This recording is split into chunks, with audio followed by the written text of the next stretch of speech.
becoming irreversible. When we start to comprehend that the reality which we're living in is essentially a code, and as long as we're following this code, we will never awake from the code. The code is essentially principles within our daily lives that we will follow. And when we start to follow them, we will start to think that everything is just naturally happening, but everything is coded to happen. We may feel that we are free, and we may feel that we are free to our decision making, but often enough we are only following the code which is being predicted, which we feel is free thought or free thinking, but it's essentially just a code. And the mind, this code which I'm talking about, is essentially thoughts which are coming in contact with our perception. And if we are aligned with the code, these thoughts are essentially just being accepted. It's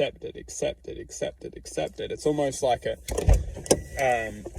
computer, to the point where we feel that as long as the program's running and as long as we're pressing enter, then everything will naturally unfold.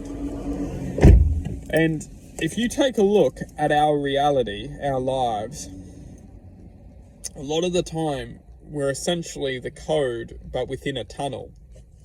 The code is a train, and the tunnel is essentially the walls from which we can only see within.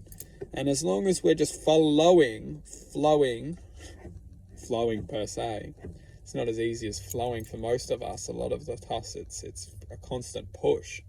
We're being pushed down this road called life. And outside of us, we can't see really outside of us. We can only see within ourselves.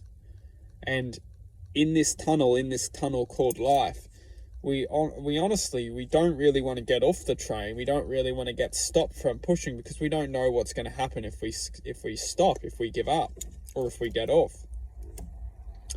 And this is the real kind of analogy of this reality, is because we can't really see out of the tunnel, because the thoughts don't allow us to.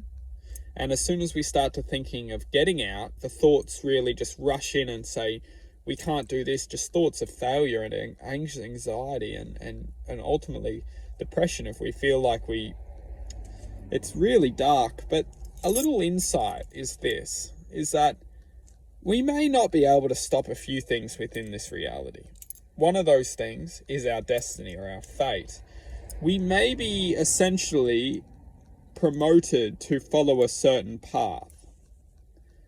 And if that path means irreversibly knowing that this may be true, and this person or this something or this existence may have come into your life as a part of your destiny or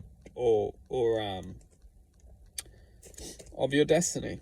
Like, we may be actually relating to a certain path in life because it was meant to happen. It just was meant to happen.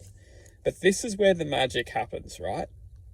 If we go against that destiny, we actually may be playing with the creators of life itself. We may be essentially walking into the lostness or the darkness of life, because if something's meant for us and we choose to go against that, we may be essentially playing with the darkness of life. So I get where a lot of people, they feel this, like this is their path and this is their truth and this is their justice.